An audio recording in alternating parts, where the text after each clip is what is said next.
Je vais encore vous montrer maintenant quelques exercices là où on vous donne l'expression f de x et que vous devez déterminer le domaine de la fonction et puis racine et l'ordonnée à l'origine. Pour ça, je prends de nouveau les exercices du livre. C'était la page 91, l'exercice 3. Il y en a de nouveau 12 exercices. Ce que moi je vais faire, je vais prendre des exercices au hasard. Je vais d'abord prendre l'exercice 4.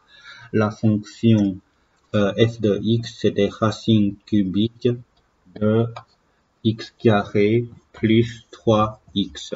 Et là, il faut savoir que pour trouver le domaine, on a besoin des conditions d'existence. Et au niveau des conditions d'existence, il faut savoir que on a deux types de conditions d'existence. Soit on a un dénominateur, soit on a des racines d'indices pairs. Donc le dénominateur, il doit être différent que 0 et racine d'indice pair, c'est ce qui se trouve à l'intérieur, il doit être plus grand ou égal à 0. Et ici, si je regarde cet exemple-là, j'ai pas dénominateur, j'ai non plus donc une racine carrée d'indice 1, d'indice pair, puisque 3 c'était un pair, ce qui signifie qu'il n'y a pas condition d'existence. Donc, pas de CE. Quand il n'y a pas de condition d'existence, signifie que le domaine de la fonction, c'était tous les réels. Maintenant, pour trouver des racines et l'ordonnée à l'origine, pour trouver des racines, il faut résoudre, l'expression égale à 0. C'est-à-dire, je dois faire 3 racines cubiques de 2x au carré plus 3x égale à 0. Racine cubique de quelque chose égale à 0, si ce quelque chose est égal à 0, donc ça on pourra l'enlever. En fait, pour passer de là à là, je fais tout exposant 3. Si je fais ceci exposant 3, le racine cubique et l'exposant 3 va s'annuler et 0 exposant 3, ça reste 0. Maintenant, pour trouver 0, ici on a un x carré. Habituellement, vous pouvez faire delta, mais je vous rappelle que quand l'expression n'est pas complète, on peut trouver des solutions de manière plus directe, soit par la mise en évidence, soit en appliquant le produit remarquable a carré moins b carré. Mais ici, ce qu'on pourra faire, on peut mettre x en évidence. Du coup, x carré, je mets x en évidence, il reste juste le x plus 3. Je demande que c'est égal à 0. Ensuite, par la règle de produit nul, le produit des deux facteurs est égal à 0 si chacune des facteurs s'annule, c'est-à-dire x égale à 0 et x égale à moins 3. Donc, dans ce cas-là, donc les racines, c'était 0 et moins 3. Habituellement, quand on a trouvé des racines, il faut vérifier, il faut la valider à l'aide du domaine. Il faut bien vérifier que les racines se trouvent dans le domaine de la fonction. Ici, c'était bien le cas. C'est la raison pour laquelle que tous les deux sont des racines, sont des vraies racines. Et dernière étape, pour trouver l'ordonnée à l'origine.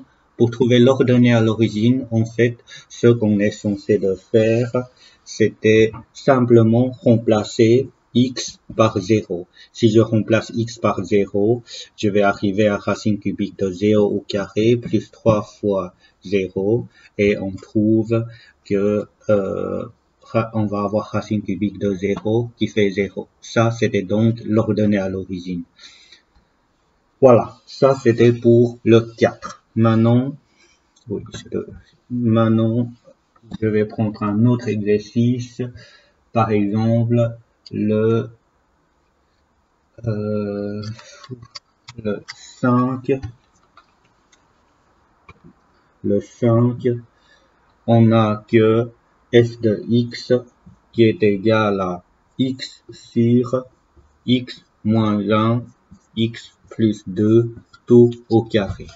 De nouveau, pour trouver le domaine, il faut passer par des conditions d'existence, soit on a un dénominateur, donc dénominateur qui est différent que 0, soit ce qui se trouve en dessous d'un racine carrée, racine d'un dispère, il doit être plus grand ou égal à 0. Donc, je rappelle que quand il y a un racine carrée, vous devez juste noter ce que j'ai entouré en bleu. Il faut pas prendre le racine carré, le symbole racine d'un dispère avec. Mais ici, on a clairement un dénominateur, mais on n'a pas racine carrée.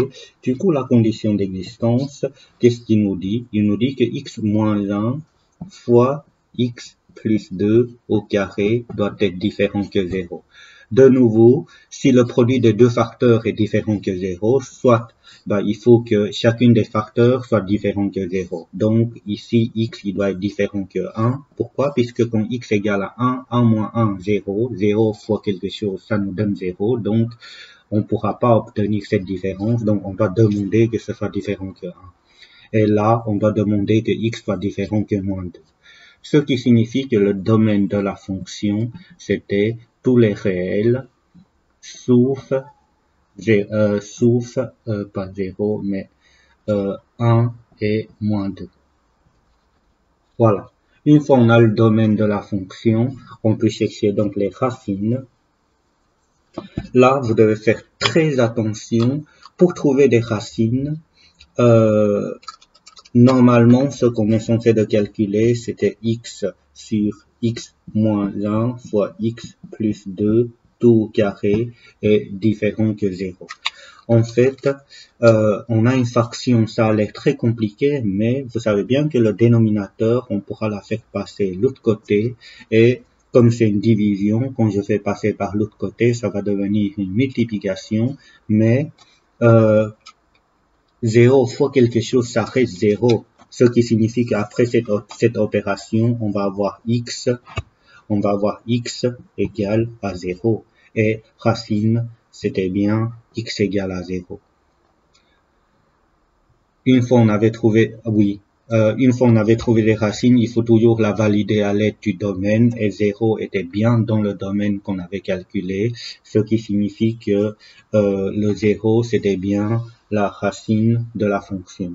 Pour trouver f de 0, ce qu'on est censé de faire, c'est de remplacer dans l'expression x par 0, c'est-à-dire 0 sur 0 moins 1, 0 plus 2, tout au carré. Je vais avoir 0 sur moins 1 fois 2 fois 4, donc moins 4, mais peu importe, 0 divisé par quelque chose, c'était toujours 0, et ça, c'est l'ordonnée à l'origine. Ça, c'était donc pour l'exercice 5. On va passer maintenant à des situations qui vont être un tout petit peu plus difficiles. Par exemple, je vois que le S est assez long. Le 8, c'était assez long. Donc, le 8. L'expression de la fonction est la suivante. J'ai racine cubique de x carré moins 5x plus 6, tout divisé par 2x moins 5. Et ici, qu'est-ce qu'on est censé de faire? Pour trouver le domaine de la fonction, je dois toujours commencer par par déterminer la condition d'existence. Là, on a un dénominateur, mais on a aussi un racine carrée d'un dispère, ce qui signifie qu'on va avoir deux conditions d'existence. La première condition d'existence, je vais commencer par 2x moins 5, le dénominateur qui doit être différent que 0. Ce qui signifie qu'on va avoir 2x, il doit être différent que 5, et x, il doit être différent que 2,5. Voilà, ça c'était la première condition d'existence. Et la deuxième condition d'existence nous dit que le x carré moins 5x plus 6, il doit être plus grand ou égal à 0. Une indication qu'on voyait dans une inéquation, là où il y a des carrés, vous n'avez pas 36 000 possibilités. La seule possibilité pour y arriver, c'est le tableau de signes. Pour trouver le tableau de signes de cette expression-là, on sait qu'on doit avoir un tableau où on va avoir x à la première ligne et puis x carré moins 5x plus 6 à la deuxième ligne.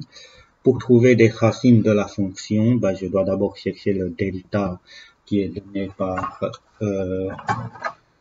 b carré, c'est-à-dire moins 5 au carré, moins 4 fois 1 fois 6. Moins 5 au carré, ça nous donne donc 25. 25 moins 4 fois 6, 24, ça nous donne 1. Et du coup, x1, x2, c'était donné par moins b, c'est-à-dire 5, plus ou moins racine carrée de delta, racine carrée de 1, ça nous donne 1, sur 2 fois 1, 2 fois a, c'est-à-dire 2 fois 1, 2. On trouve 5 plus 1, 6, divisé par 2, 3. 5 moins 1, 4, divisé par 2, 2. Donc 2 et 3. En dessous, on va avoir 0 et 0. À l'extrémité des 0, on va mettre le signe de A. Ici, c'était donc plus et plus. Ensuite, c'était moins. Maintenant, comme dans la condition, on nous demande de prendre ce qui est positif, c'était donc c'était donc de 2 à de moins l'infini à 2 et puis de 3 à plus l'infini. Et on a une deuxième condition d'existence qui me dit que je peux pas prendre le 2,5. Pour vous aider à visualiser ceci, on va faire un petit schéma. Donc, on sait que dans l'axe des réels, je dois placer 2, 2,5 et 3.